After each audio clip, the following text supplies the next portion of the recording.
halkan oo ah xarunta dhexe ee xisbiga mucaaradka ee waddani waxa kulan warbaahineed hadda ku qabtay siyaasiyiin ka soo jeeda bariga magaalada Burco ee xarunta gobolka Togdheer kuwaas oo ku soo biiray xisbiga mucaaradka ee waddani waxa soo dhaweeyay mas'uuliyiintaasi gudoomiyaha xisbiga mucaaradka ah ee waddani Cabdiraxmaan Maxamed Cabdilaahi Cirro hogaamiyaha xisbiga Xirsi Cali Xaaji Xasan iyo mas'uuliyiin kale oo ka tirsan xisbi mucaaradka waddani isla mas'uuliyiintaasi xisbiga ku soo biiray ayaa iyagu halkaasi ka hadlay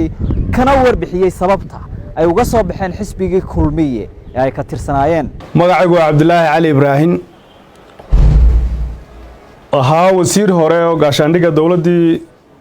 ina riyaale maanta waxaan halkan u imi aniga iyo raggan ku jiro oo ay ka mid yihiin Professor Saciid Xasan Sheekeeye Professor Jamaal Jaamac Yare aqoonyahan Maxamed Xasan Faahiye aqoonyahan Kayse Baasha Ducaale gruubkayagan iyo gruub kale oo nagu daba jiraaba waxaanu go'aansanay in aanu ka soo guurno xisbigii kulmiye kuna soo wareegno xisbiga waddani markii aanu waxba ka fahmi weynay qaab uu socdo iyo dhinac uu socdo toona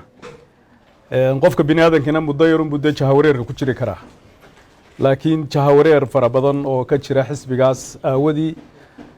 waqtigayaga kulli maanta anagu ku nimi rag badan oo naga dambeeyana way jiraan halkan saacad baa igu xidhan oo saacad qaaliya laakiin bir dhaweed bayga beetar baasha beetarigeedina waa ka waayay waddanka gacanteeda imka culaysun bay ku hadaysaa kulmiye wuxuu dadku ay ugu yimaadeen ee ka sugayeen ee laga bartay wuu ka fadhiistay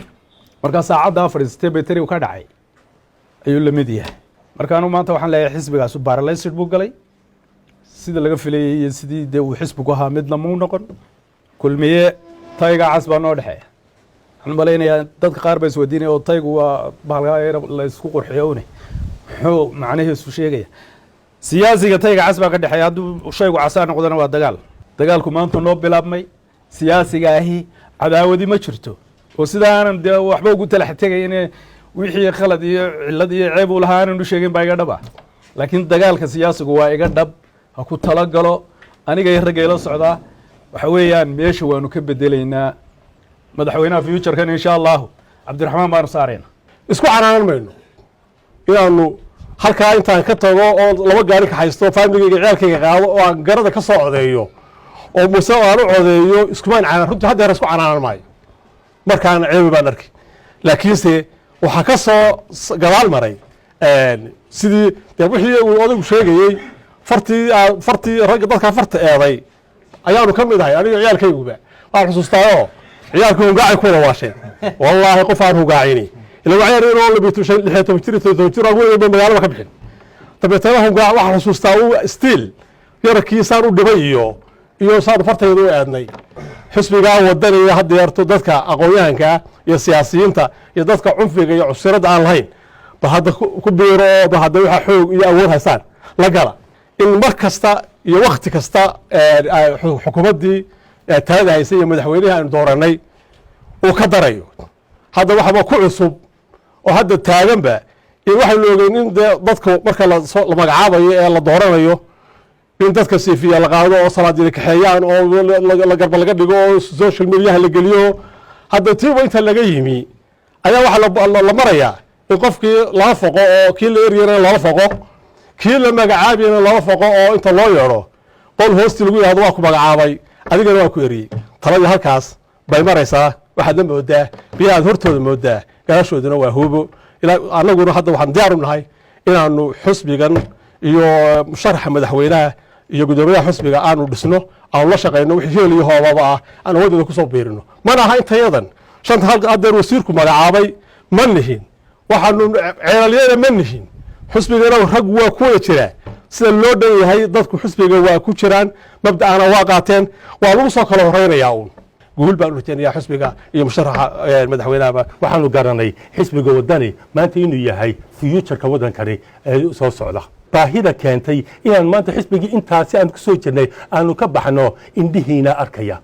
madaxweyne waxaan leeyahay madaxweyne dalkoo dhan waxaan ku dooranay inaad madaxweyne u noqotid laakiin waxa la moodaa qayb ka mida inaad u tahay madaxweyne inta maqanba yaa garanaya bal inta hadhay sanadkaa kuu hadhay ma sii wada hayn kartaayo halkaasi yaa magaarsiin kartaa si ay u noqoto meeshii yaa lagaaga dhexli lahaa ya meeshii yaa la xoqi jiray annagaaba xoqi jirnay oo jirnay waddani iyo waxay ku socdaanay yaa Soomaaliya adeer waxay kaar mar aan xoqanay kaarkaasna wuu dhammaaday waqtigiisii okay oo maanta meel dambe oo loo odhanayo kaar baa la xoqaya iyo meel baa la tagaya ma jirto dhinaca kalena meelihii dadkii la isku xuuqin jiray adeer waa dhammaatay taasuna giibnoom taami kulmiyo wixii aad kaga bixi lahayd doorashada soo socota la kaalay fartaydiina waanu haysanaa dalkayagiina waanu dhex joognaa waanana tusi doonaa inaanu ciddaanu doonana soo saari karno ciddaanu doonana aan ridi karno in badan baan soo guuxnay laakiin maanta alla qadaray inaanu ka mid noqonno xisbiga qaranka ee waddani maanta maamulka jooga iyo haddii bukuraya madaxweynaha jooga waxaan filayaa mudane xirsi cali xaaji xasan xitaa inaan aan ka badiyo oo nin iga yaqaana aanu jirin shaksi ahaan baan u aqaanaa faamili ahaan baan u aqaanaa kuwa maanta loo tiriyana waxba kuma qabaan waxaan waxyeelo ahayn iyo dhibaatooyin kuma qabaan cidnaba uma roona naftiisana uma roona naf kalena uma roona dadkii waa soo socdaane u diyaar garooba oo laabtaa ku qaadi lahayn dadka sii banaysta علي محمد جامع علي فهد تلفزيون كسا